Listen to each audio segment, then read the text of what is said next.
Déjà, la foi a aussi une direction.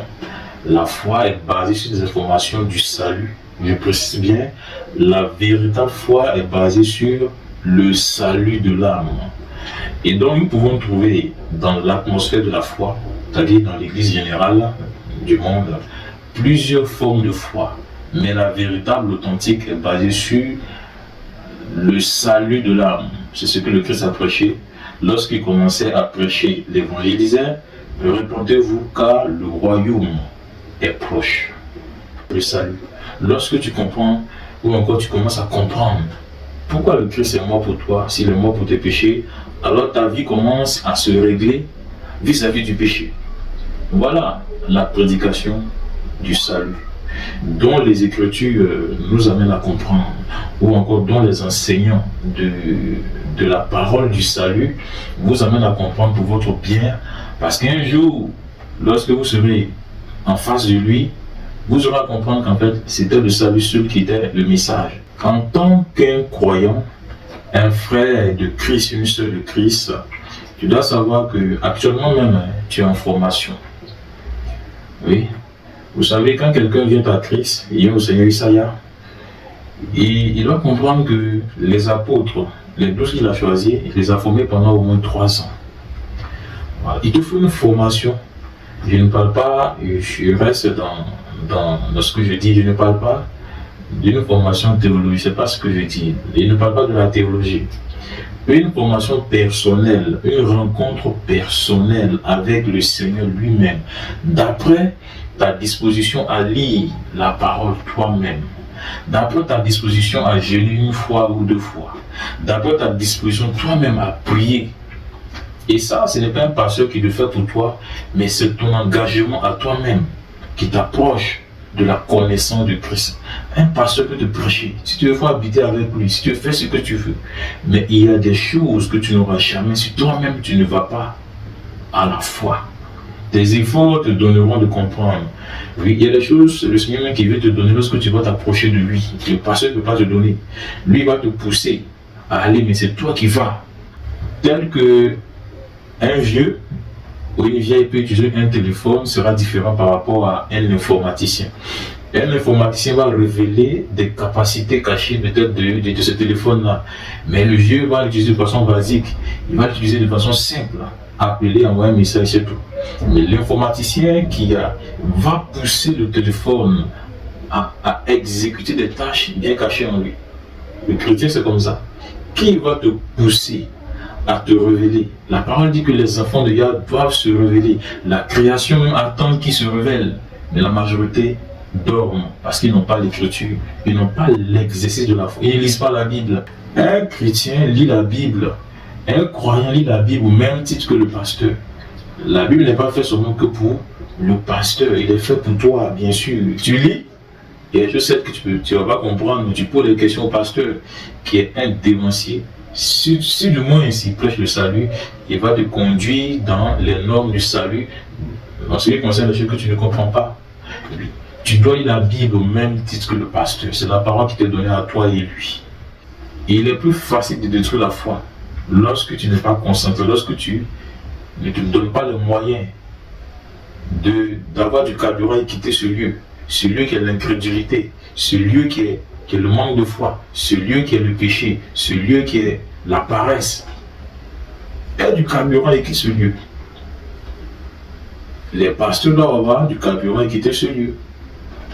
Ce lieu de mensonge, ce lieu de tomber de cache, ce lieu où on cache la vérité, ce lieu où on sait que le Seigneur a dit ça, mais pour des intérêts personnels, je préfère dire que non. Le Seigneur regarde au cœur. Un bon disciple, c'est-à-dire qui a été bien formé, il sait faire ce que son maître fait. Il connaît le comportement de son maître, il connaît les réactions de son maître. Il sait que si c'était comme ça, voilà comment mon maître avait réagi. Combien de chrétiens, de pasteurs ne réagissent pas d'après le Seigneur? Parce qu'il manque d'enseignement ou encore de discipline. Oui. Et les démons savent ces choses. Les démons travaillent avec ton ignorance. Et souvent, et la majorité, ils t'empêchent d'avoir le temps de lire. Parce que si tu lis la Bible, tu vas comprendre certaines réactions que ton maître aurait face à des situations. Ne mène pas le combat stérile. Lis la Bible, lis la parole. Instruis-toi pour faire le combat. Est-ce qu'il faut? Les armes qu'il te faut, ce ne sont pas des armes charnelles. Ce ne sont pas les paroles de la bouche où tu as encore parlé beaucoup. Ce sont les... On combat avec des sentiments. On combat avec une discipline. On combat avec des pratiques. On combat avec certains abandons du péché. On combat avec certaines dispositions de jeûne. On combat avec certains versets. C'est pas le combat, c'est pas feu, non, c'est pas cela. Le combat, c'est que tu as lu la parole, tu sais comment on combat. Sans le courage, tu ne peux rien faire. Sois courageux. Prends ta Bible et fais un programme de lire ta Bible tous les jours. De lire le Seigneur tous les jours. Oui. Ne lis pas le monde tous les jours seulement. Tu ne dois pas manger seulement que la nourriture de tous les jours. Mange aussi la nourriture du Seigneur. Oui. Fais-le ainsi. C'est bon pour ta foi. Afin que tu ne sois pas un chrétien ou un croyant qui vacille à gauche à droite, mais celui qui est vraiment posé, qui sait ce qu'il cherche lorsqu'il est dans la foi, qui ne peut pas être vacillé par seulement un petit vent du diable, mais tu es debout pour le jour du Seigneur.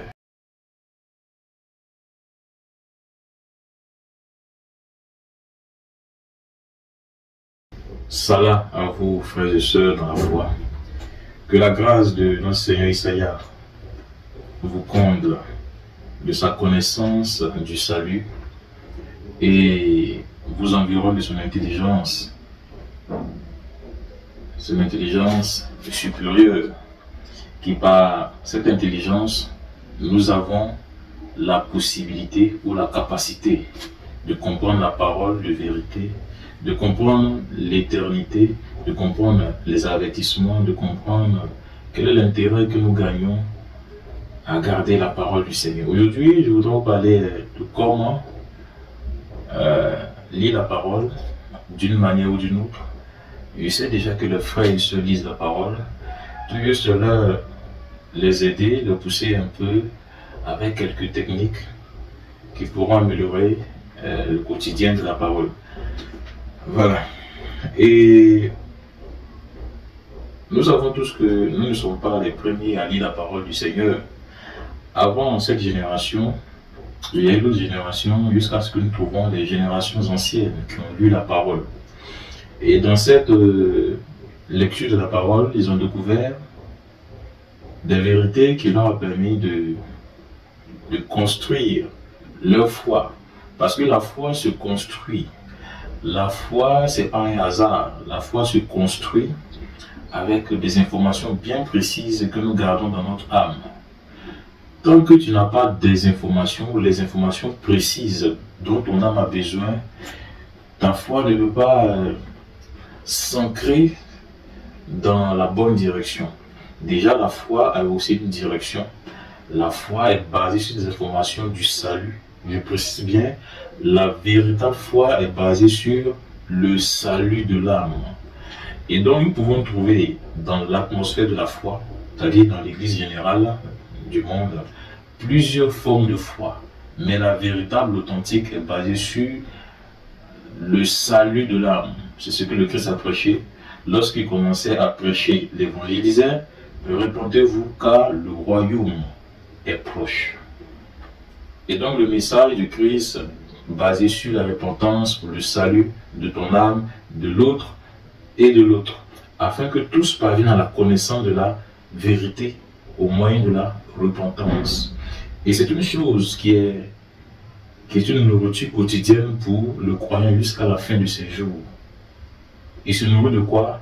Il se nourrit de la foi du salut, basée sur la repentance. Voilà. Et donc, la parole est ce qu'il faut pour que le croyant puisse comprendre la foi.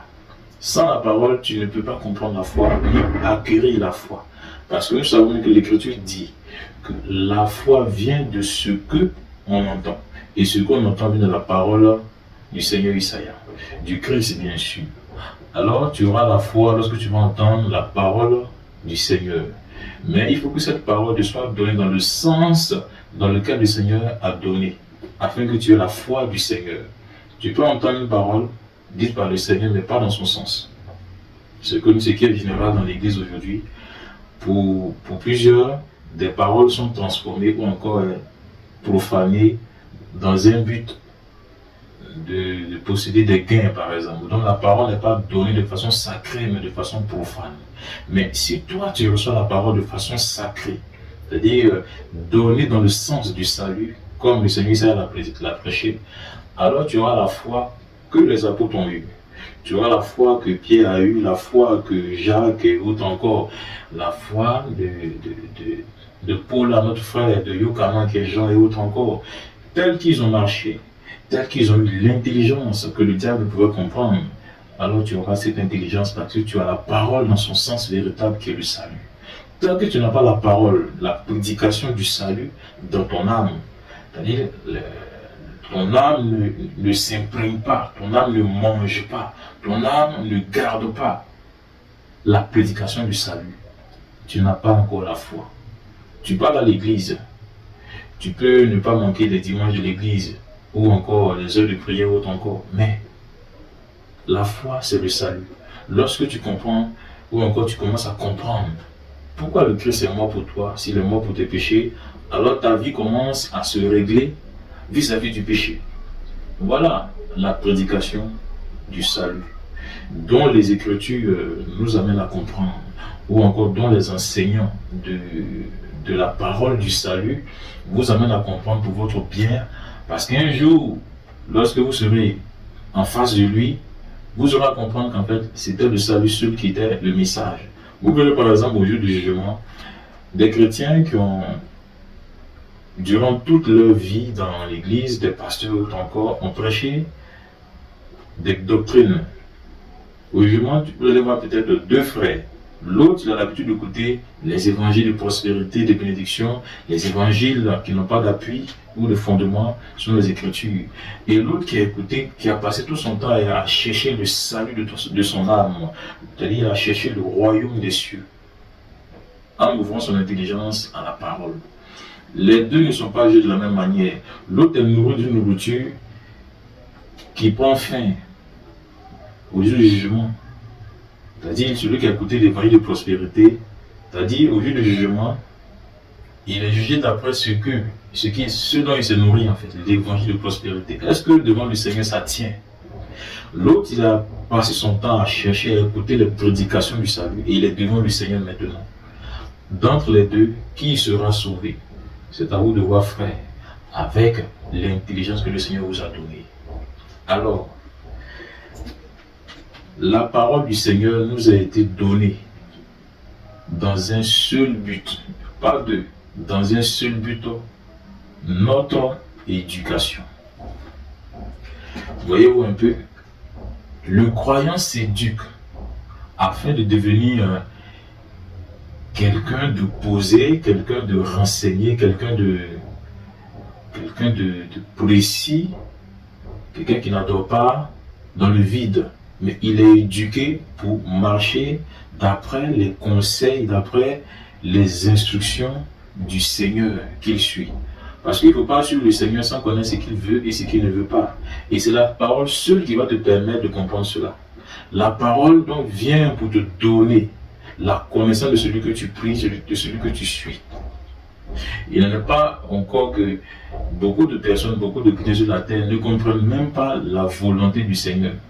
Oui, or, pour des frères qui cherchent le salut, leur intention première c'est de chercher ce que le salut demande, le salut recommande, ou encore celui qui a donné le salut, qu'est-ce qu'il veut, ou encore qu'est-ce qu'il ne veut pas.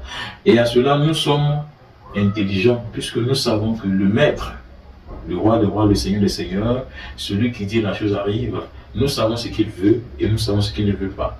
Mais comment allons-nous savoir ces choses si nous ne lisons pas les instructions qu'il nous a données?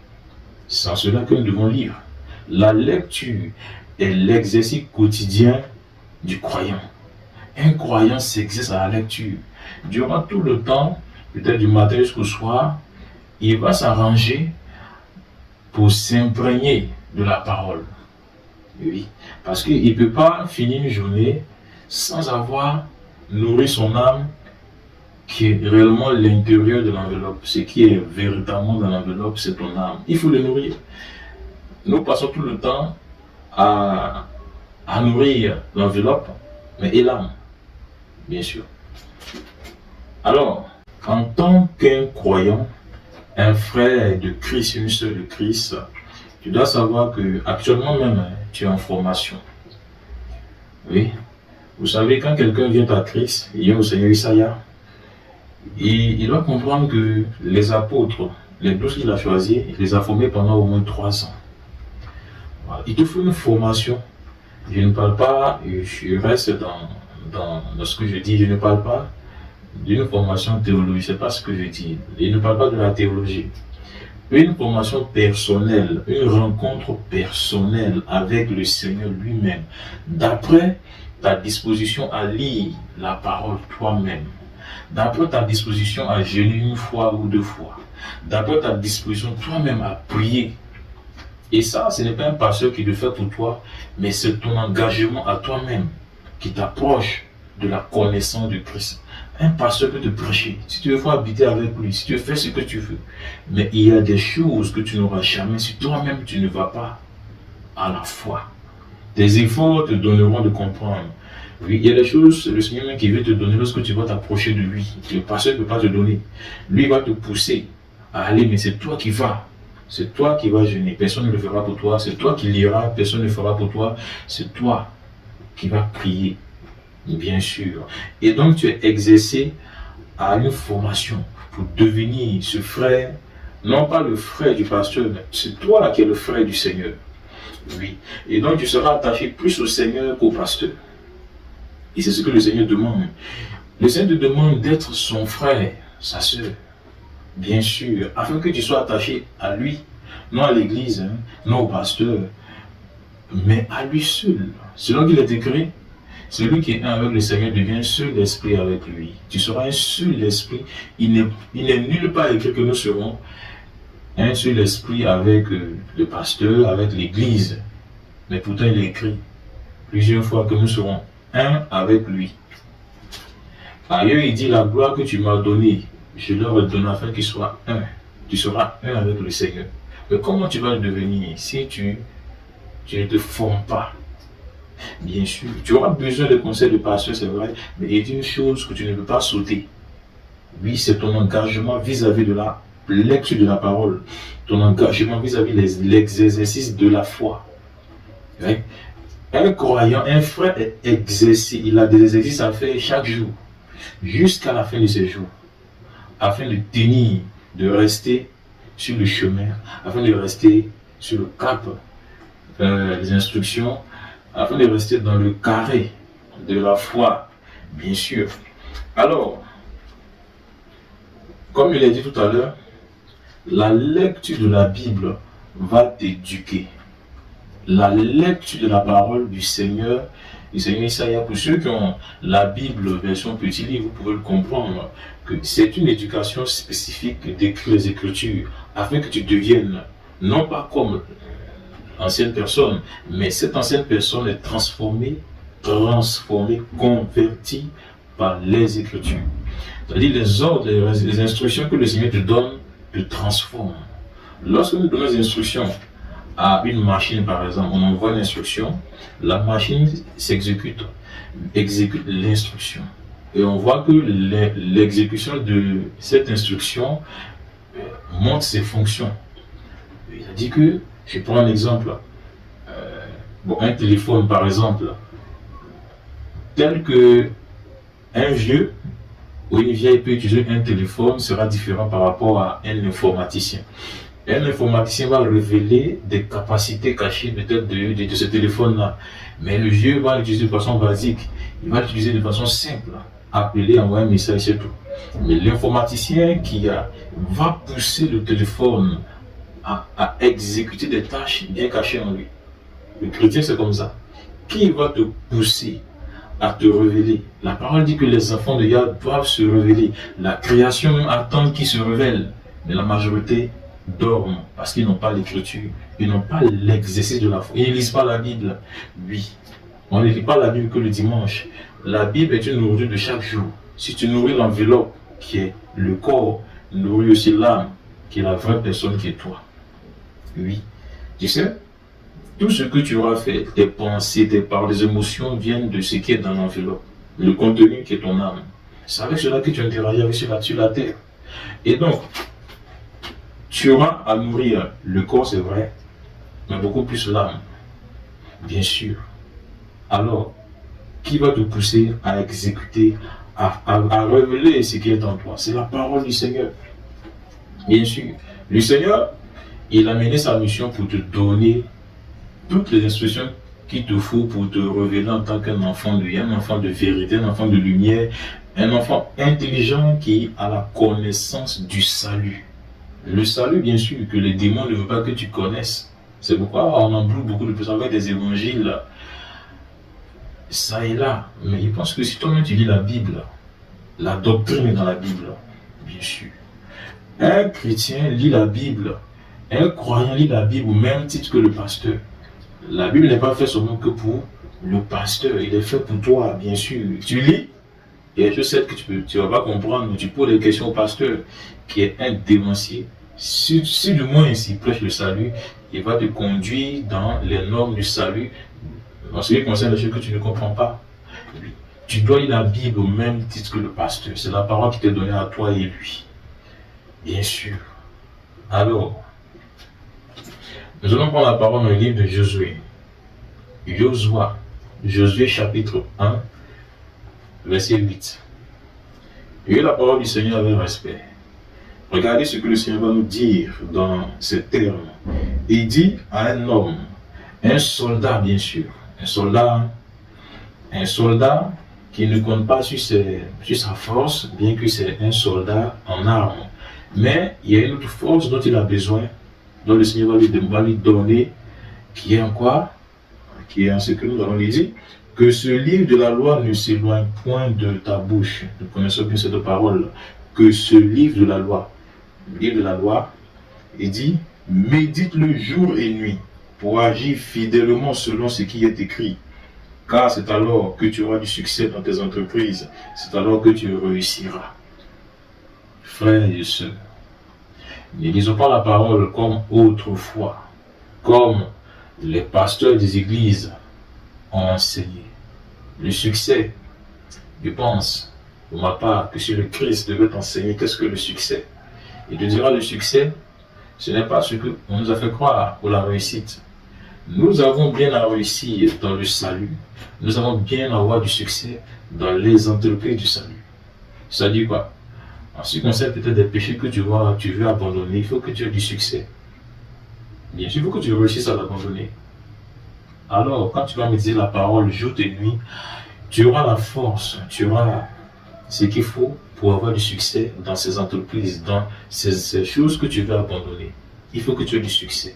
À abandonner certaines choses. Il faut que tu aies du succès dans l'encouragement à lire la parole. Les personnes, ils sont bombardés par beaucoup de choses, les distractions, les amis, ils veulent bien lire la parole, mais il y a tellement de choses qui les empêchent, ils n'ont pas de succès. Bien sûr, ils n'ont pas de réussite. Ce n'est pas que, il y a des choses qui ne leur manquent pas, bien sûr, mais ce qui leur manque, c'est la vérité. La parole, s'approcher de la parole, il sait bien, ou elle sait bien, que c'est la vérité qu'il lui faut. Mais il y a tellement de choses qui sont disposées qui l'empêchent de comprendre qu'il faut du temps pour lire la parole. Alors, le Seigneur nous fortifie à travers cette parole à comprendre que si tu ne médites pas la parole, le jour comme la nuit, tu n'auras pas du succès dans l'exercice de la foi, dans ce que tu entreprends dans la foi. Si tu suis le Seigneur, tu es en train d'entreprendre quelque chose. Il faut que tu réussisses, bien sûr. Sans oublier qu'il peut y avoir l'échec. Et quelqu'un aussi qui voudra que tu échoues. Oui, nous savons bien que le diable, il voudra que tu échoues. Mais est-ce que toi, tu vas te laisser faire? Oui, le système est déjà disposé pour que chacun échoue. L'entourage est déjà formé pour cela. C'est pourquoi il est écrit, à celui qui vaincra, Voyez-vous que le Seigneur t'amène toi-même à vaincre. C'est-à-dire qu'il faut que toi-même tu fasses violence vis-à-vis du système qui t'entoure, ton entourage et autres encore, pour vaincre la paresse. Oui, afin de devenir quelqu'un de libre, affranchi, par le courage à dire la parole, par le courage à obéir, afin de réussir. Si tu n'obéis pas à la parole, si tu n'as même pas le temps de lire, comment tu auras du succès dans l'entreprise que tu es en train de forger, qui est ta foi? Comment tu auras du succès? Et tu n'auras jamais de succès. Le succès vient en le forgeant. Avec quoi? L'amour, bien sûr. Ceux qui ont l'amour arrivent loin. Que ce soit dans tous les domaines de la vie. La parole, quand tu commences à y mettre ton cœur, tu commences à y mettre aussi ta force, tes jours, ton temps et autres encore. C'est ce que le Seigneur essaie de dire à Josué et à toi. La nuit, comme le jour comme la nuit, il faut que tu mets cette parole afin qu'elle reste dans ton âme. Le but, c'est qu'elle reste dans ton âme. Le Seigneur, il pouvait le faire même dans ton âme, mais ce serait de rendre paresseux. Et donc, qu'est-ce qu'il dit? Il faut que tu fasses un effort, bien sûr. Qu'est-ce que le croyant, le frère cherche en lisant la parole? En lisant la parole, qu'est-ce qu'il cherche vraiment? Vous savez, les chrétiens du temps actuel, beaucoup de choses ont été dites afin qu'ils ne soient pas des chrétiens trompés. Mais à partir d'où tu n'as pas l'information de sécurité de la foi, c'est-à-dire des informations qui sécurisent la foi, c'est-à-dire c'est comme un champ où tout rentre en fait. Et bien sûr, il faut que tu aies tout ce qui a été dit pour sécuriser la foi. Et prends un exemple comme il a été dit. Le Seigneur a déjà clôturé la foi. C'est pourquoi tout ce que ce soit des pasteurs qui montent, des frères qui suivent des pasteurs qui montent, automatiquement ils sont vus comme dehors. C'est ce qu'on appelle le pavillon extérieur. Ils ne sont pas dans le lieu saint ou très saint. Ils sont dehors. Ils sont mis dehors à la terrasse. Mais bien sûr. Parce que la parole est sécurisée par des normes, des lois, des règles, des instructions, afin que n'importe qui ne vienne pas faire ce qu'il veut dans la foi. Tout ce que nous voyons dans les rayons de l'église et autres encore, ne pensez pas que tout est validé par le Seigneur, non. En lisant les Écritures, nous voyons que le Seigneur a rejeté beaucoup de ministères, pour une multitude, bien sûr, vis-à-vis de ce que nous lisons dans l'Évangile. Il y a des ministères qui ne sont même pas à lui, n'est pas reconnu. Puisque quand nous lisons, nous voyons que c'est le contraire. Alors, un frère, en lisant la Bible, doit savoir ce qu'il cherche. Tu cherches quoi en lisant la Bible? Bien sûr. J'ai eu à comprendre, à écouter, selon le Seigneur, des voix de certaines personnes qui sont dans certaines églises. En fait, il faut savoir pourquoi tu lis la Bible. D'autres lisent dans le but d'une espérance, bien sûr, mais une espérance qui n'a pas celle du salut. D'autres lisent dans une espérance de grandeur terrestre, devenir des grands de ce monde. C'est aussi là une foi. Il y a plusieurs types de foi. Mais c'est la foi qui ne va pas aller loin. C'est une foi qui s'arrête sur la terre. Or, la foi qui a été donnée aux frères pour lequel le Seigneur Isaïe a été crucifié, c'est la foi qui donne la vie éternelle. Ce n'est pas la foi qui donne de l'argent, qui donne ceci ou ça et là, mais c'est la foi qui donne la vie éternelle. Et on obtient parce qu'on entend du salut, parce qu'on entend de la repentance, de ce qu'on entend de l'éducation spirituelle venant des Écritures, bien sûr. Alors, quand tu es en train de lire la Bible, il faut savoir qu'il y a quelque chose que tu dois chercher. C'est pourquoi il dit qu'il y a des paroles qui sont données pour sécuriser la foi. L'une des paroles que nous connaissons tous, qui était donnée pour sécuriser la foi, lorsque tu lis la Bible ou encore tu cherches le Seigneur, c'est ce qui t'a été dit: cherchez premièrement le royaume des cieux et sa justice, son comportement, et ce qui te suffit te sera donné.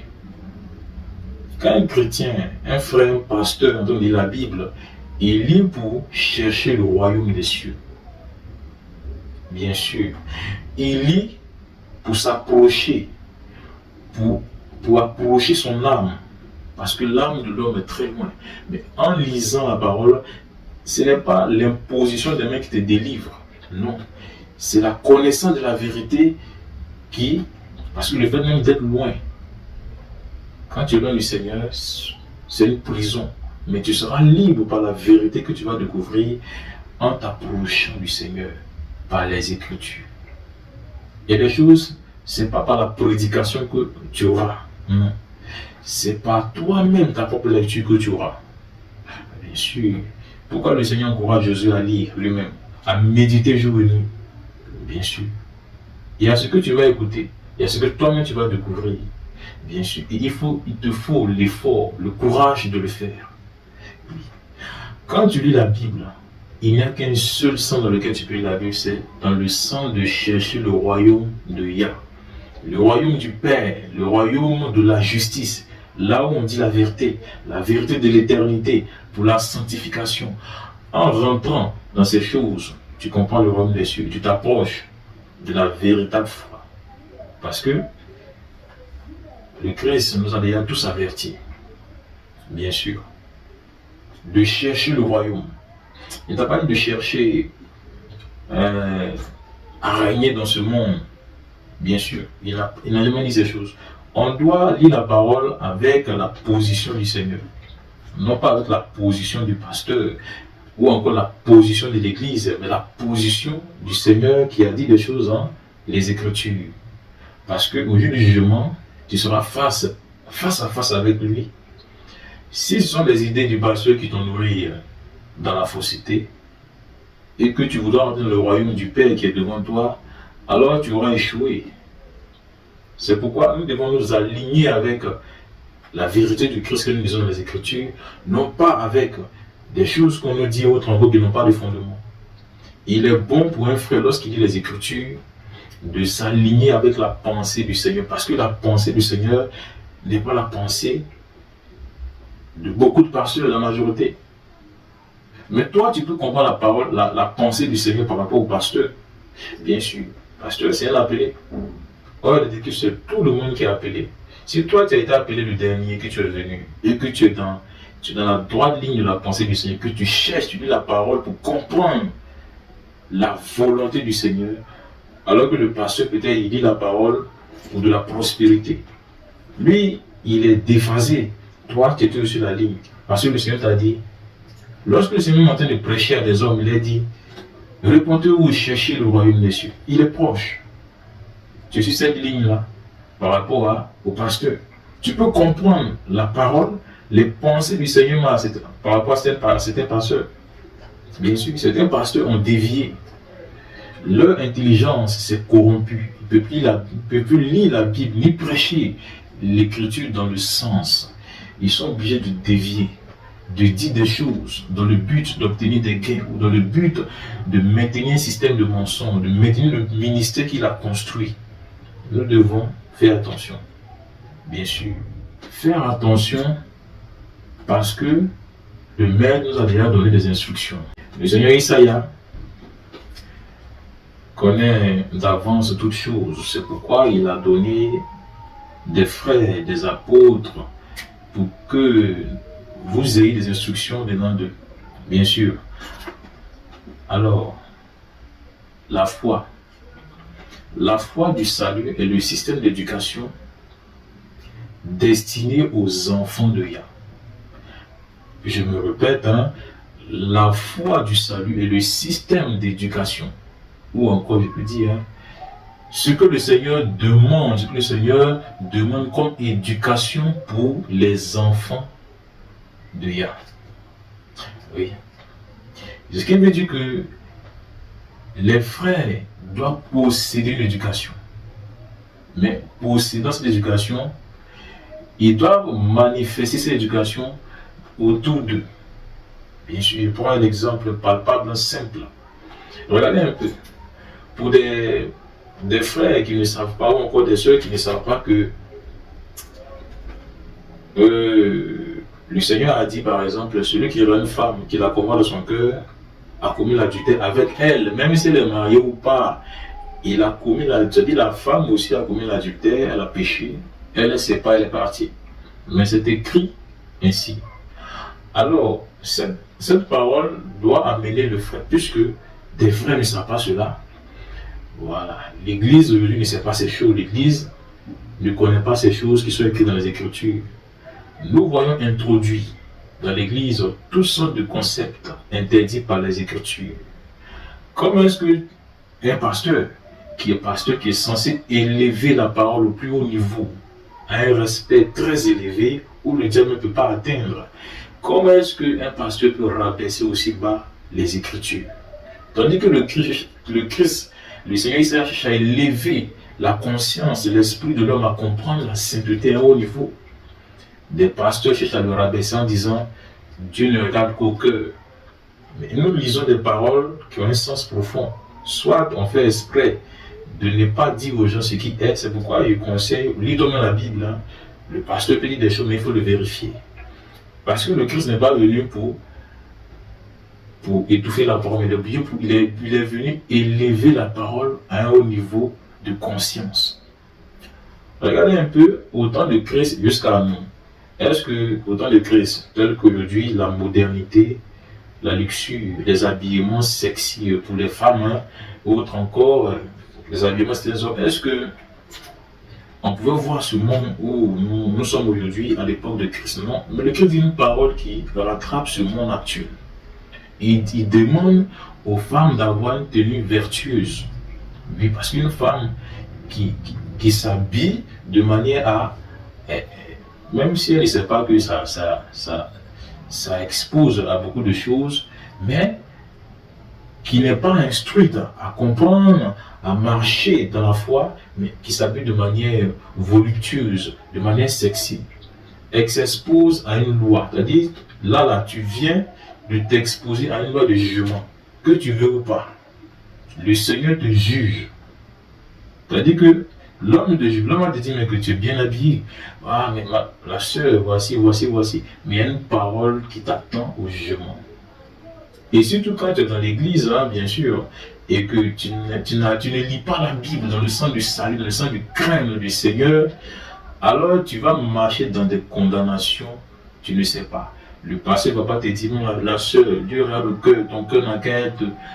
Parce qu'aujourd'hui, quand les gens disent Dieu regarde le cœur, cela est relié au fait qu'ils vont à l'église tous les jours. Le fait qu'ils donnent de l'argent. Le fait qu'ils font. C'est ça en fait. Or, ça n'a rien à voir, ça n'a aucun sens. Bien sûr. Ce n'est pas parce que tu vas à l'église chaque dimanche que ton cœur approuve la parole du Seigneur. Si ton cœur accepte les vérités du Seigneur, alors tu es dans la ligne du Seigneur.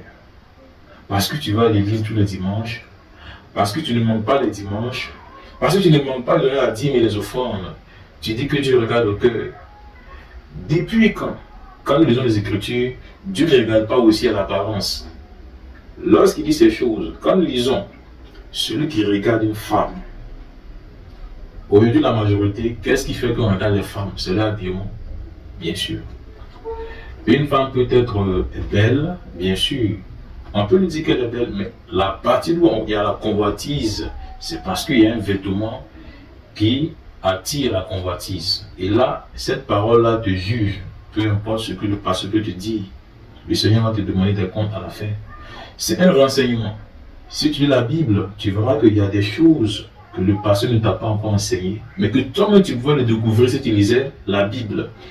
Bien sûr, que tu consacrais ton temps, bien sûr, ta force, ton énergie à lire, à découvrir, afin de ne pas être en palabre avec le Seigneur. Parce que le pasteur peut te laisser une ignorance aussi longtemps, et que tu vas rester là, et puis à la fin te retrouver face à quelqu'un devant lequel tu ne peux pas parler.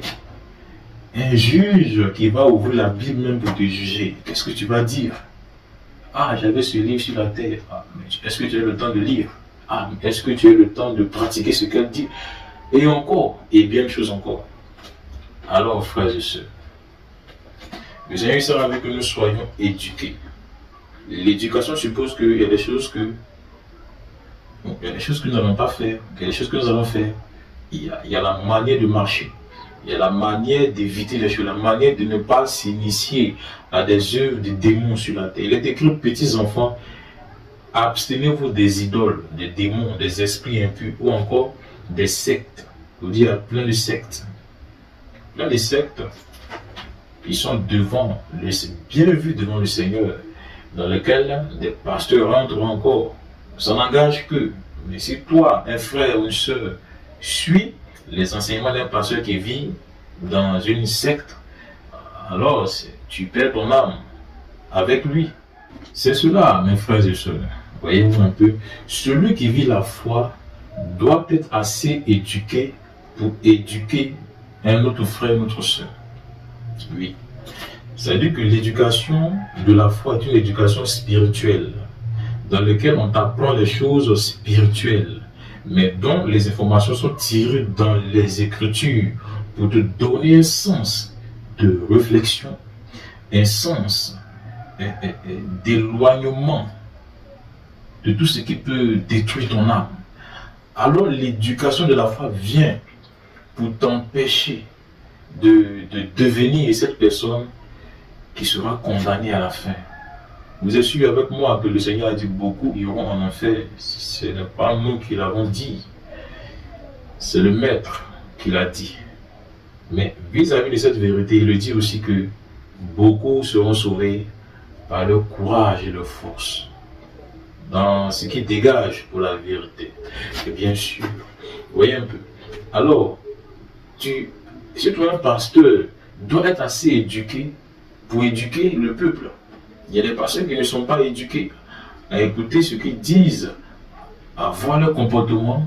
Ils n'ont pas d'éducation. C'est pourquoi le peuple vit dans l'abomination. Le peuple vit dans la fornication. Le peuple vit dans des musiques chrétiennes, mais païennes, dans les musiques mondaines. Le peuple vit de façon profane. Le peuple vit dans les profondeurs de Babylone parce que le pasteur n'est pas éduqué. Le pasteur n'est pas passé par des déserts pour être transformé. Il ne connaît pas ces choses. Il n'a fait que de la théologie. Il n'arrive pas à jeûner. Lui qui doit jeûner pour le peuple, il ne jeûne pas. Lui qui doit prier pour le peuple, ce sont des prières profanes. Tu pries de façon profane alors que le diable, lui, il avance au milieu du peuple. Bien sûr. Et à la fin, on se retrouve avec un peuple qui est faible, qui est léger dans les jugements. Parce que le pasteur est léger. Alors, voyons toutes ces choses. Si toi, frère et soeur, tu ne te concentres pas à lire les Écritures toi-même, alors tu peux perdre. Et toi, et tes enfants, ta famille, autre encore. Bien sûr. Le pasteur peut se perdre parce qu'il lit mal la Bible. Il ne lit pas la Bible dans le sens de sauver les autres. Bien sûr. Il faut dire la vérité. La vérité est ce que nous lisons dans les Écritures. Quand l'Écriture nous parle d'une chose, il faut que tu le dises au frère. Peu importe si le frère il comprend que c'est pour son bien ou pas, au moins tu avertis ce frère ou cette soeur. Parce que pour certains qui vont en enfer, ils se demandent pourquoi le pasteur ne m'a pas dit ces choses.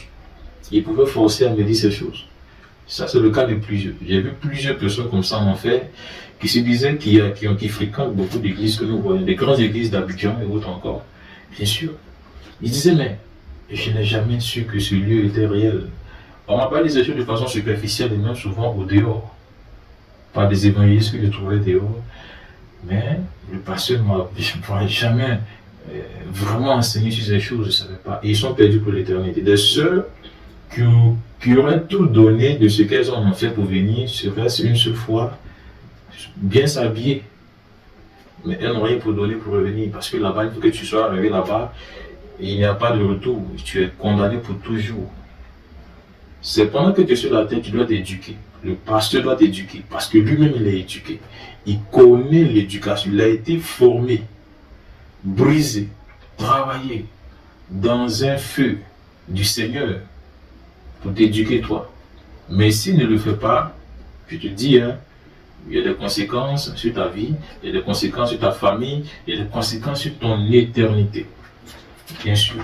C'est pourquoi toi-même, tu dois être un frère, une soeur courageux, courageuse pour lire et pour pratiquer ce que tu lis, pour la sécurité de ton âme et celle des personnes que tu voudrais sauver. Et oui. Alors, lire la Bible, lire la parole du Seigneur Et c'est comme mettre de l'essence dans une voiture, par exemple. Parce que tu auras peut-être, ou encore mettre de l'électricité dans une batterie pour des voitures électriques, c'est de mettre du carburant. C'est de mettre du carburant dans un véhicule. Bon, tu auras tout ce que tu veux, suppose, tu auras une belle voiture, une carrosserie parfaite. C'est-à-dire, tu as un moteur solide et qui roule à une vitesse incroyable. Mais si tu n'as pas le carburant, qu'est-ce que tu fais? Les gens passent du content, mais ça c'est une belle voiture. Regardez un peu les pneus, les jantes, ou autre encore, une carrosserie. Ah, ça c'est une telle voiture. Mais tu ne peux même pas démarrer. C'est ainsi. Les démons regardent certaines personnes. Ils voient que tu as la parole. Ils voient que le Seigneur attend de toi. Le Seigneur a réservé des choses. La Bible dit que tu es héritier et co-héritier du Christ. Oui, c'est vrai qu'il y a des choses. Quand tu as mis le Seigneur de tout ton cœur, il y a des choses qui sont réservées pour toi, mais tu ne sais même pas. Oui. Tu n'as pas d'information, tu n'as pas le carburant. Et donc tu ne peux pas démarrer, les démons passent et dévoilent. Et au fil du temps, ils vont venir voler les pneus, ils vont venir enlever les rétroviseurs, autre encore. Tu deviens une voiture qui a été volée, le diable vient pour voler. Et à la fin, bon, de détruire. Bien sûr. Il est plus facile de détruire la foi lorsque tu n'es pas concentré, lorsque tu ne te donnes pas le moyen d'avoir du carburant et quitter ce lieu qui est l'incrédulité, ce lieu qui est le manque de foi, ce lieu qui est le péché, ce lieu qui est la paresse. Il y a du carburant et quitte ce lieu. Les pasteurs doivent avoir du carburant et quitter ce lieu. Ce lieu de mensonge, ce lieu de tomber de casse, ce lieu où on cache la vérité, ce lieu où on sait que le Seigneur a dit ça, mais pour des intérêts personnels, je préfère dire que non. Le Seigneur regarde au cœur. Bien sûr, combien de personnes en ont fait à cause de cette parole? Les instructions sont bien établies dans les Écritures, mais alors, je dis ces choses pour ton propre bien. Alors, regardons une chose encore. Le Seigneur voudrait que nous devenions des disciples. Des disciples, ce qui veut dire que des personnes qui suivent un enseignement typique, un enseignement bien structuré, qui a son sens dans le salut. Un bon disciple, c'est-à-dire qui a été bien formé, il sait faire ce que son maître fait. Il connaît le comportement de son maître, il connaît les réactions de son maître, il sait que si c'était comme ça, voilà comment mon maître avait réagi. Combien de chrétiens, de pasteurs ne réagissent pas d'après le Seigneur? Parce qu'il manque d'enseignement ou encore de discipline. Oui.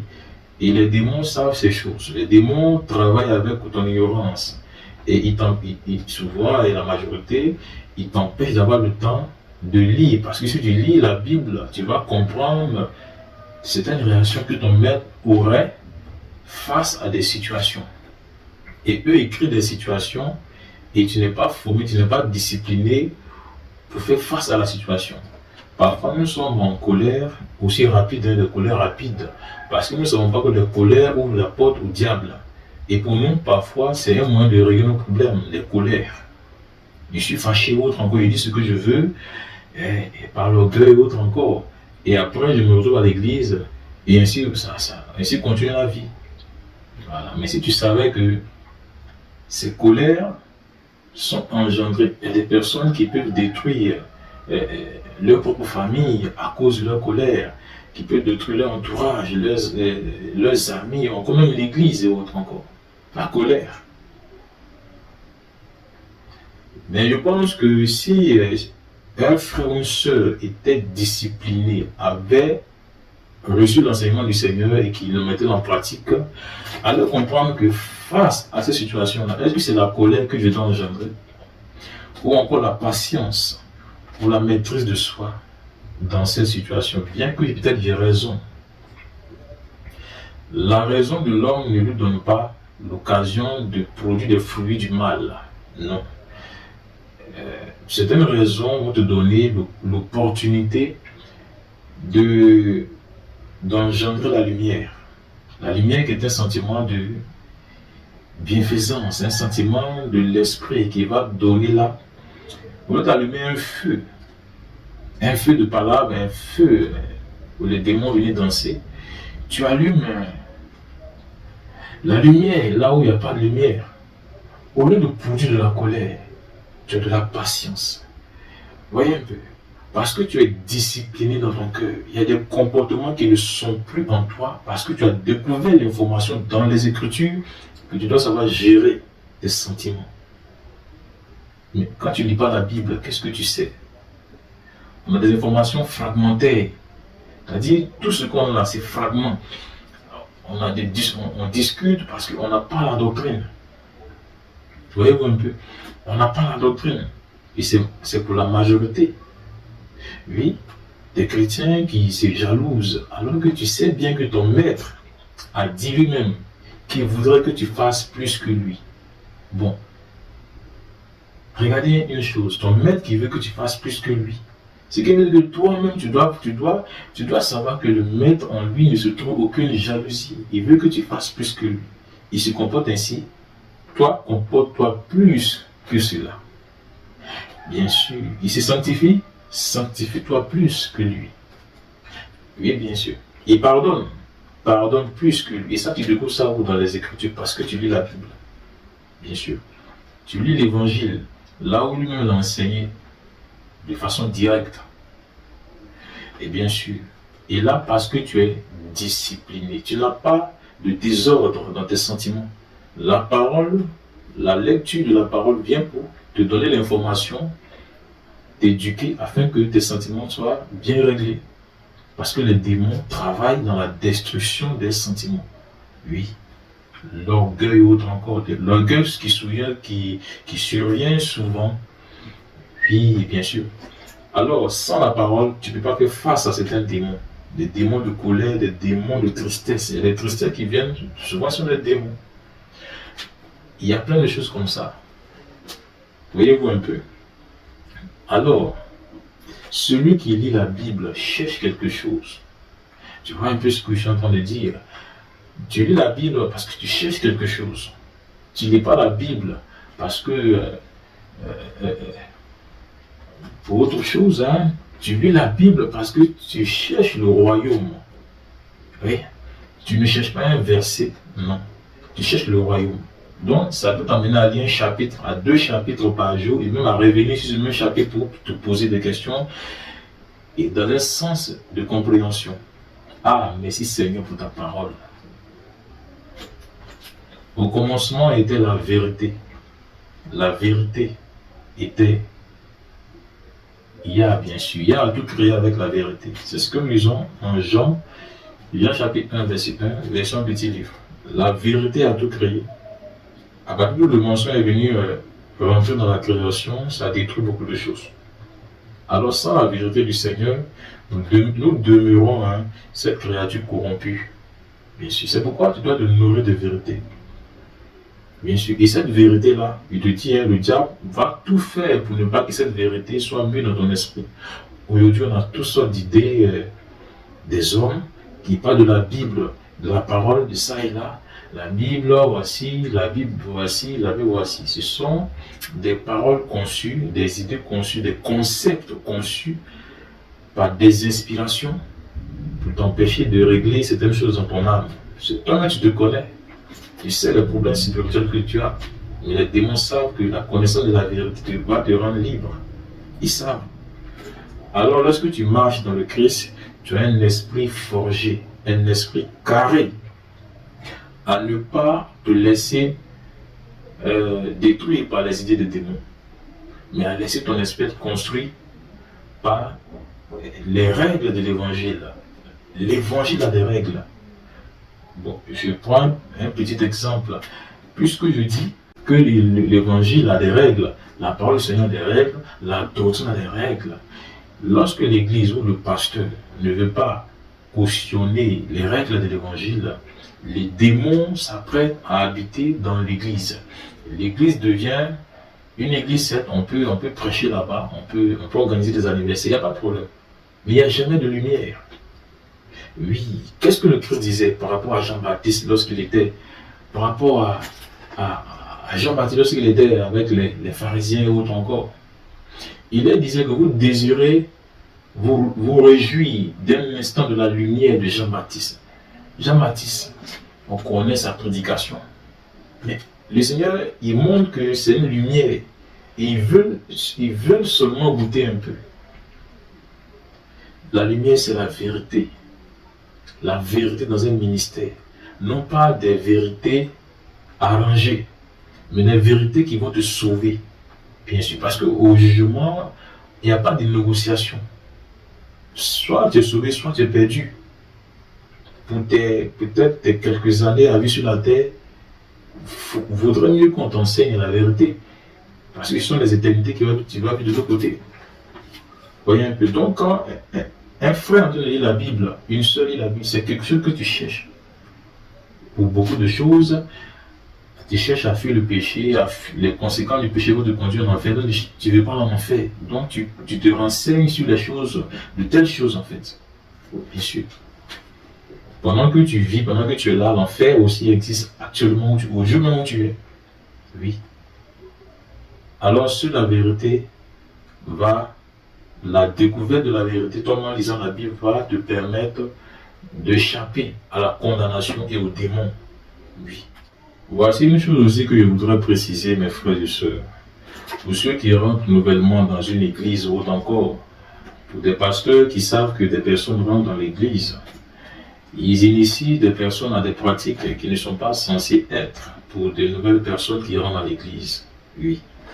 Vous savez, dans une armée, même s'il y a le front, vous savez, il prend un exemple, il faut forcément former les soldats pour le combat. Dans le ciel, nous voyons des personnes qui rentrent, même dans des ministères de sagesse, pour des vierges sages. Des personnes viennent et, dans les premiers instants, on les introduit à faire certaines choses sans formation spirituelle. C'est-à-dire que sans encourager ces personnes à être eux-mêmes membres, à se donner eux-mêmes comme des personnes qui viennent pour découvrir le Seigneur. Quand on amène des personnes à mener des combats spirituels qui se passent seulement que dans la bouche, le feu, qui se passe seulement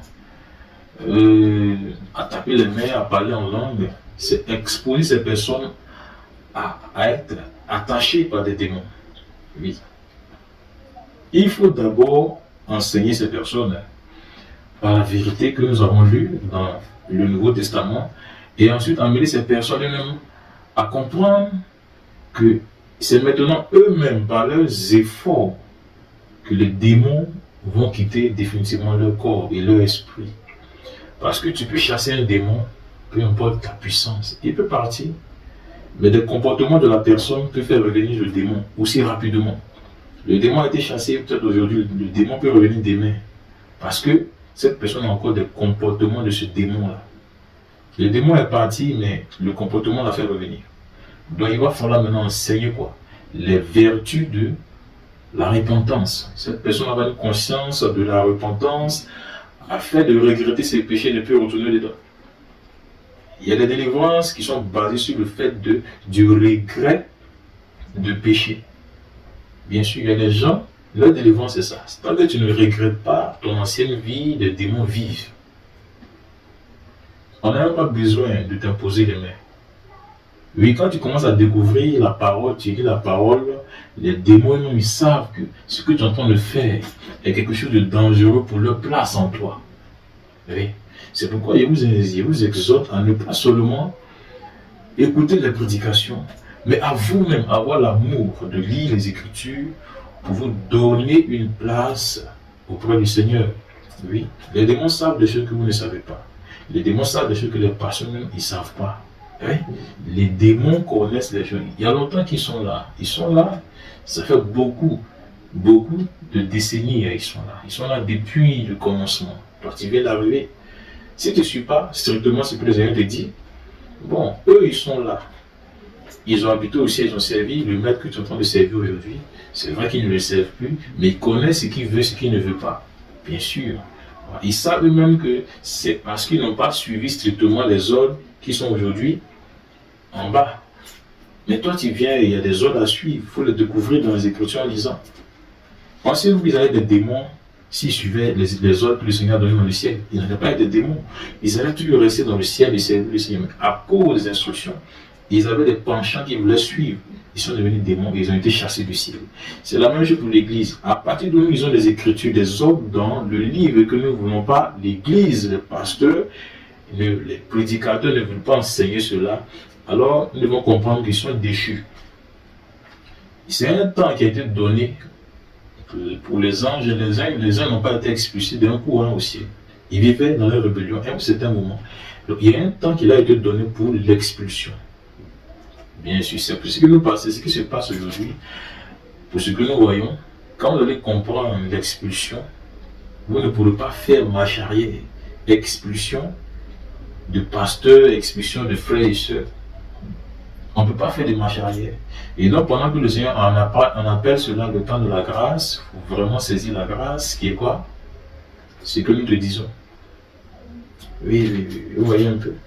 Alors, pour des personnes qui rentrent dans la foi, ne vous pressez pas pour faire des combats spirituels. Calmez-vous. Prenez le livre, lisez-le pendant un certain temps. L'information va vous donner ce qu'il faut pour le combat. Tu viens, tu arrives aujourd'hui à l'église, tu fais comme les autres. Le feu, il met que les sorciers mettent autre encore. Mais après ce que je te dis, de lire la Bible, tu vas découvrir en Matthieu que le Seigneur a dit, les sorciers ne prient pas qu'ils meurent. Mais pourtant, tu avais déjà fait des combats magistraux, des combats autres encore, des combats impétueux autres encore, des tornades sont tombés sur des sorciers, ils sont morts. Ouais. Et tu découvres que le maître ne t'a jamais dit ça. Mais au pasteur, qui lui a dit cela?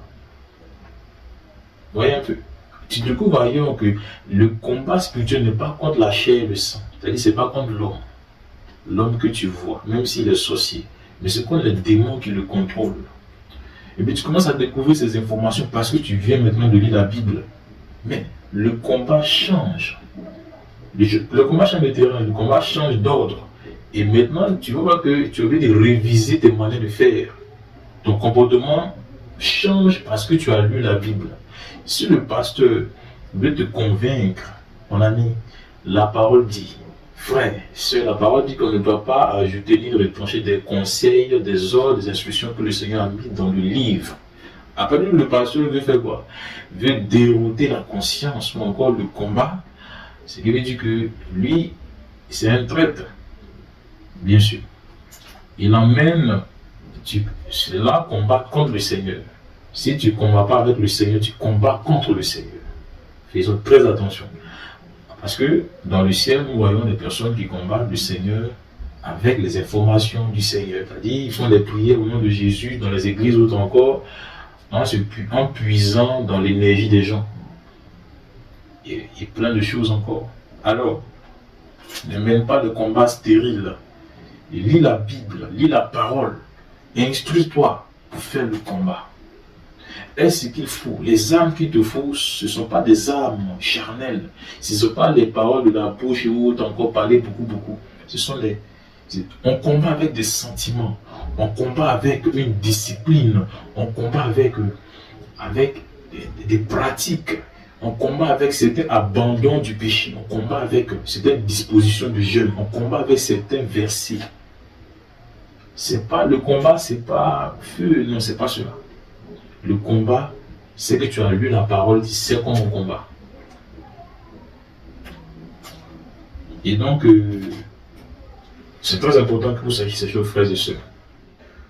Pourquoi aujourd'hui il se trouve qu'il y a beaucoup de formes ou de types de chrétiens? Tout ça, c'est dans la parole, dans le sens de la parole. Aujourd'hui, il y a eu, ou encore si on prend dans l'époque jusqu'à nous, il y a eu des mouvements qui sont nés dits des mouvements de réveil, des mouvements fondateurs, autres encore, des personnes qui sont des titres de messages, fondateurs de messages. Vous voyez un peu, mais je sais, et c'est ce que nous lisons, c'est dans ce qui est vu dans le ciel, il n'y a qu'un seul message, c'est le Nouveau Testament. Nous le lisons. Pour ceux qui ont les Bibles à la maison, oui, c'est qu'on autre encore. Nous avons de Matthieu, Apocalypse, voici le message. tout ça va être prêché. Oui. Voyez-vous un peu. Alors, ceux qui lisent le message de Christ dans le Nouveau Testament obtiennent la sagesse. Oui, une sagesse qui n'a rien à voir avec les sagesses que nous connaissons, qui surpasse le système scolaire, bien sûr, qui surpasse d'une si grande valeur le système scolaire, des mathématiques ou autre encore. Vous savez, savoir gérer des sentiments, lorsque on te provoque que tu sais te maîtriser, c'est plus que faire des calculs mathématiques de terminale ou encore autre. Ce sont des calculs de l'âme très complexes. Pourquoi les hommes n'arrivent pas à se maîtriser? C'est parce que, voyez-vous un peu, c'est cela. Lorsque tu arrives à te maîtriser, ce qui veut dire qu'il y a eu un travail. Tu comprends, tu as une compréhension spirituelle de l'éternité. Voyez-vous un peu. Savoir se maîtriser contre la colère, contre la haine, autant encore, c'est plus compliqué que faire les mathématiques. Oui, parce que là, tu rentres dans une phase de sorcellerie, une phase de bêteté très avancée. Lorsque tu te jettes dans des colères, autre encore, tu viens de dégager ou encore de fausser, de rendre tout faux dans ton âme. Bien sûr, voyez un peu. Et donc, quelqu'un peut ne pas comprendre les mathématiques, mais parce qu'il comprend la foi. Mais il est plus fort que le matheux. Les mathématiques, le matheux, je prends l'exemple, celui qui est fort en mathématiques, c'est parce que les mathématiques ont des preuves physiques. Les mathématiques peuvent créer peut-être des appareils autres encore. Mais regardez que la colère peut détruire. Oui. Mais la maîtrise peut construire. Et donc, c'est cela. C'est cela. Ceux qui lisent la parole dans le sens du salut, ils ont une sagesse, ils ont une maîtrise de soi. C'est ce que le croyant, le frère doit avoir, la maîtrise de soi pour gérer les situations autour de lui, dans sa famille ou autre encore. Partout où il va, il a la maîtrise. Une maîtrise venue de la sagesse des Écritures. Oui. Il y a des pasteurs qui sont vraiment colériques. Il suffit de les tester à... Vous savez, le Seigneur éprouve tout le monde, bien sûr. Il éprouve pour voir qui est digne vraiment. Bien sûr. Regardez tout ce tapas qu'il y a dans le monde. Qui sera digne d'entrer? C'est pourquoi il y aura des épreuves, éprouvées par des épreuves, pour voir qui est digne. Tout le monde parle, tout le monde remue la bouche, mais qui est digne vraiment? Mais je sais qu'un frère, une sœur est digne, parce qu'il a le courage de regarder la parole et d'exécuter la parole. Et ce sont les choses qui se construisent dans le temps. Tu le fais dès aujourd'hui et tu y arriveras parce que le Seigneur sera ta force. Alors, un frère qui lit la parole du Seigneur dans le sens du salut a une sagesse que l'autre n'a pas. Un chrétien qui lit la Bible d'après les évangiles de prospérité, les deux n'ont pas la même sagesse. Parce que vous allez voir que celui qui lit la parole dans le but du salut pour sauver son âme a une sagesse selon la crainte du Seigneur. Il y a des choses qu'il ne fait pas. Il y a des choses qu'il ne prend pas de façon légère. L'autre va baser sur l'autre type de chrétien va dire c'est le cœur que Dieu regarde. Mais l'autre qui lit la parole d'après le sang du salut a un esprit ouvert sur la crainte du Seigneur. Ses décisions sont régies par la loi que les démons, la parole que les démons ne voulaient pas obéir. Ils ont pour la question de devenir des démons. Donc il y a des hommes sur la terre actuellement qui sont typiquement des chrétiens, des pasteurs, qui, ayant trouvé des logiques, des raisonnements pour ne pas obéir, vont devenir quoi? Des démons aussi. Et bien sûr. Tandis que tous sont restés au ciel, des anges, ils ont choisi eux de rester dans la parole. C'est pourquoi on va se trouver deux types de personnes qui suivent la parole, soit de façon correcte, soit de façon corrompue. Oui, c'est pourquoi il va y avoir des chrétiens, il y a des choses qu'ils ne font pas, il y a des choses qu'ils trouvent abominables, tandis que l'autre peut dire non mais ça fait rien. Un pasteur peut être léger, l'autre peut être affermi. L'autre est affermi Parce qu'il a découvert en lisant les Écritures que s'il ne fait pas attention, que lui-même sera jugé sans pitié. L'autre, il peut être informé, mais banalisé et conduire les autres à faire comme lui. Voyez-vous un peu? Et c'est pour ça que nous avons des peuples ou encore des personnes aveugles qui suivent des aveugles parce qu'ils ne regardent pas aux Écritures. Oui. Alors, nous devons devenir des personnes qui possèdent la crainte. Oui. C'est ce que le Seigneur demande lorsqu'il dit il y a un type d'adorateur qui cherche. Ce n'est pas les adorateurs que nous voyons qui pensent que tout est permis. C'est du libertinage, non. Mais il dit il cherche un type d'adorateur. Lequel en fait? C'est celui qui comprend la crainte. Je dis son adoration est basée sur la crainte. Dans un monde que nous voyons, on ne peut pas se permettre de dire que Dieu regarde seulement au cœur. Dans un monde ouvert à Satan, dans un monde contrôlé par le mal, par la séduction et par toute espèce de démons qui ont quitté les ténèbres qui habitent sur la terre. On ne peut pas venir dire que ça ne fait rien, que Dieu regarde au cœur. Non. Le Seigneur prend soin de regarder ces choses lorsque les chrétiens, les pasteurs commencent à parler ainsi. Bien sûr, les anges notent même tout ce qui est dit. Alors nous voyons qu'il se trouve au milieu de nous des espèces de personnes, de croyants, de chrétiens que le Seigneur n'apprécie même pas du tout. Quand le Seigneur ouvre sa parole, il y a des personnes qui sont déjà éliminées à cause de leur raisonnement et autres encore. Mais quand le Seigneur ouvre sa parole, il y a des personnes qui sont soumises, je veux dire, à sa parole. Bien sûr, afin de ne pas... La parole dit quoi? Il dit que celui qui est dans le Christ, il marche par l'Esprit afin de ne pas faire ce qu'il veut.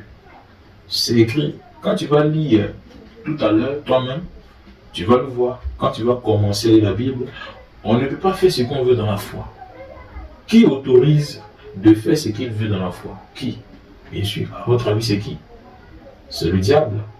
Mais qui a dit le diable prêcher? Alors il utilise les pasteurs. Ah bon?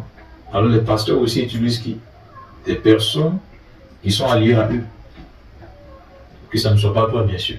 Parce que des temps arrivent où personne ne pourra maîtriser le Seigneur lorsqu'il va commencer à agir. Des hommes sont entre ses mains. Oui, bien sûr. Alors, celui qui lit la parole obtient la sagesse. Sa sagesse n'est pas basée sur les choses profanes. Sa sagesse, c'est qu'il protège son âme contre les démons. Les chrétiens d'aujourd'hui ne protègent pas leurs âmes contre les démons.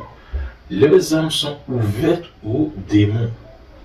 Les démons aussi, souvenons-nous, pour ceux qui connaissent l'histoire, les démons sont adorés la majorité par des cultes, par des systèmes de culte, par des comportements, par des rituels.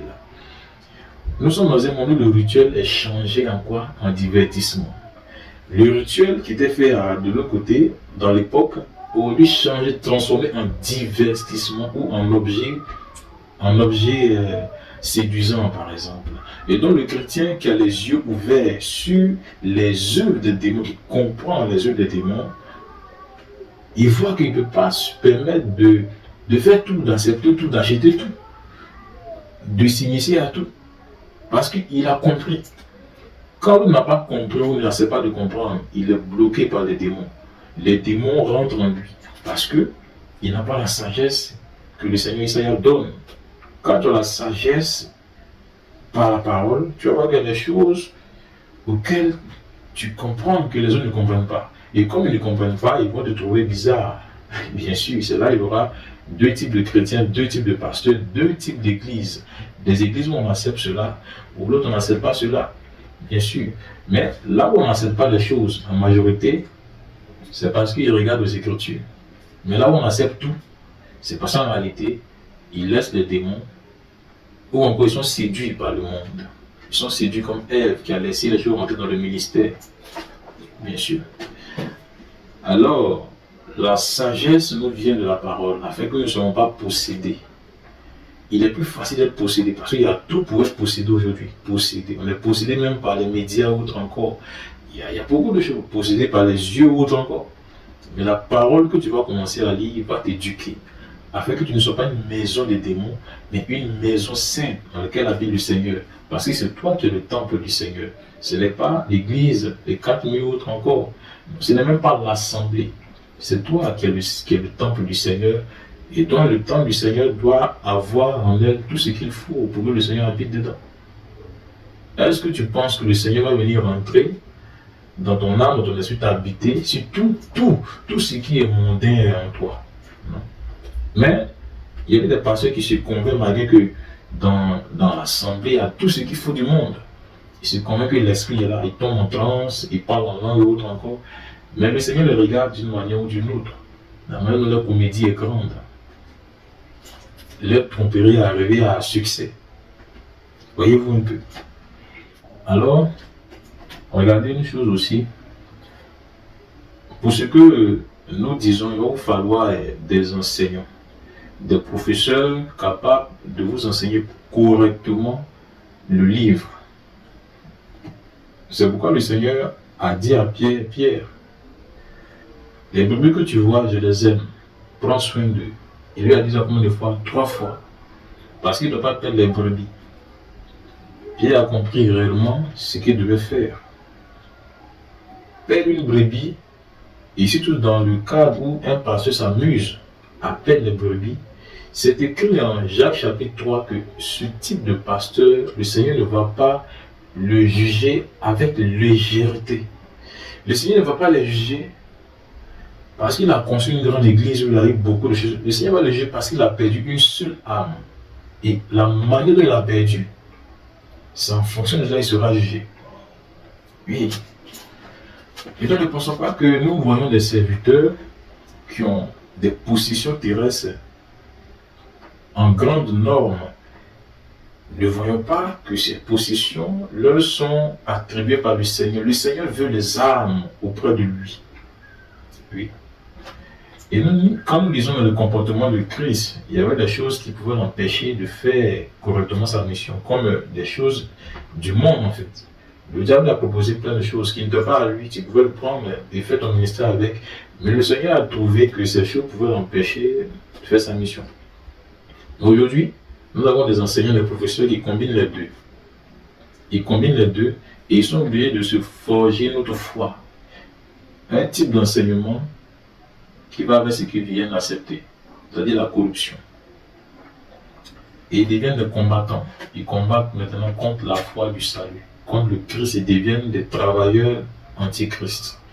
L'antichrist, pour ceux qui pensent que l'antichrist vient de loin, il est à côté de vous. C'est celui qui ne prêche pas le salut, qui travaille contre le Christ, qui présente un message que le Christ ne présente pas. Lui, il combat le Christ. Il combat le Seigneur Isaïe, bien sûr. Quand le Seigneur dit marchez ainsi, lui, il va vous dire vous pouvez marcher ainsi, mais à un moment, vous pouvez marcher comme ça.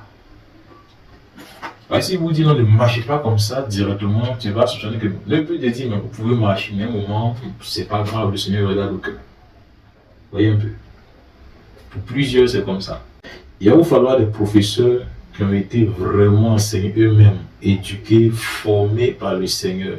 Non pas sur des tables de théologie, mais qui ont été forgés dans des épreuves où ils sont capables de vivre sans demander de l'argent à quelqu'un. Je prends ce point par exemple, des pasteurs qui sont capables.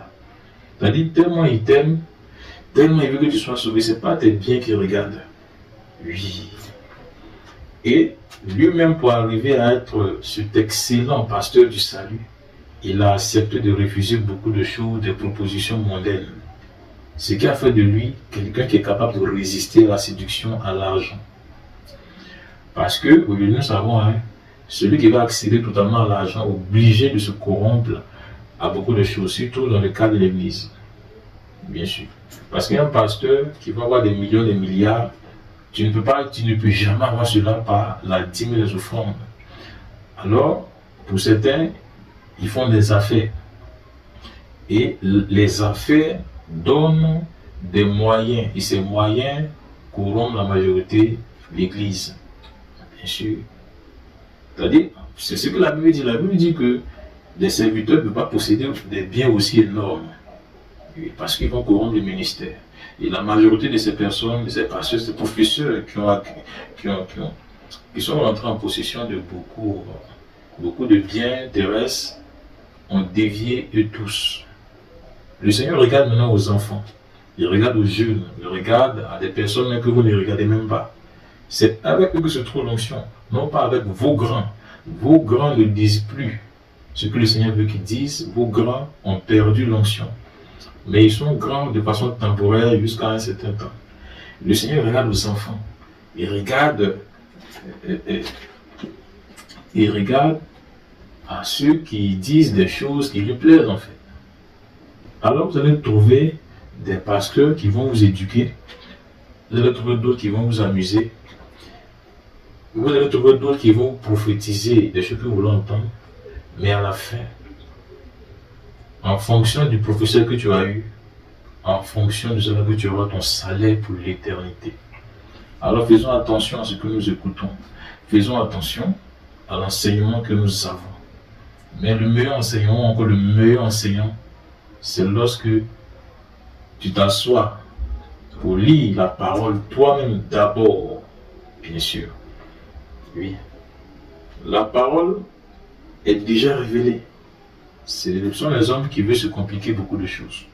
Le Nouveau Testament nous enseigne tout ce qu'il faut pour vivre correctement la foi. Alors, frères et sœurs, prêtez attention à ces choses.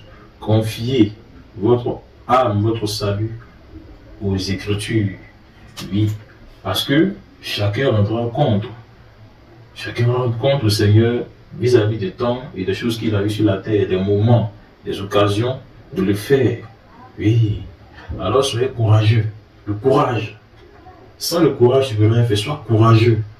Prends ta Bible et fais un programme de lire ta Bible tous les jours.